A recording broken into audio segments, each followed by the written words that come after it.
Nasser Njoya, 38 ans, publicitaire, chef d'entreprise.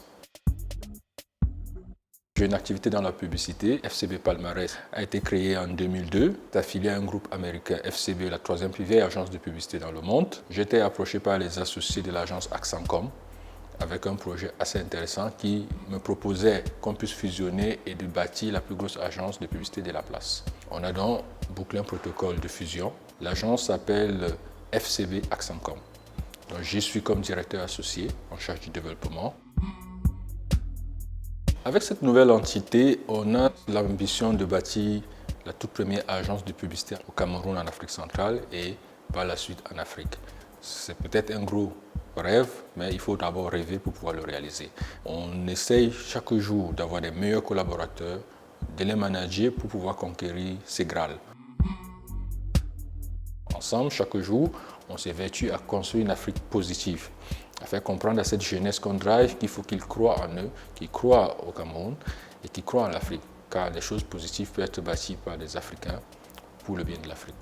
Toutes ces multinationales nous font confiance avec une ressource humaine formée localement, qui sont des Camerounais, et une autre partie de la ressource humaine qui sont des Camerounais de la diaspora, qui sont revenus avec une certaine rigueur, et cette rigueur professionnelle qu'ils ont acquis en Europe, ils la trouvent au sein de notre agence. Nous nous exerçons tous les jours de pouvoir satisfaire des grosses multinationales qui nous font confiance au Cameroun, comme les brasseries du Cameroun, des entreprises pétrolières comme Tradex, des sociétés dans la téléphonie comme Yumi, des banques comme Bisec, et j'en oublie d'autres.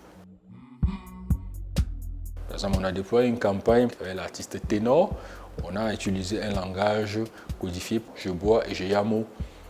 Un Gabonais ne va pas le comprendre, mais un Camerounais sait qu'il boit et il a un certain plaisir. Mais si on enlève ces messages et qu'on déploie ces visuels à Paris, on va trouver un code de langage propre à la France.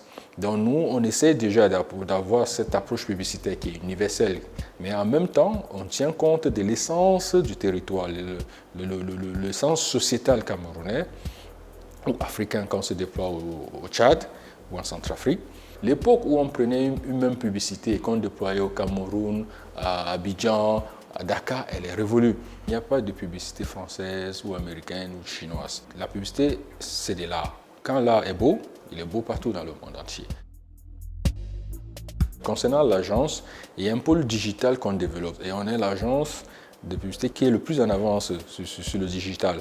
D'ailleurs, on a un événement qui est le Digital Thursday. Donc, c'est une plateforme qui permet de mettre des startups entre elles, de compétir et de pouvoir décerner le prix aux 3 meilleurs.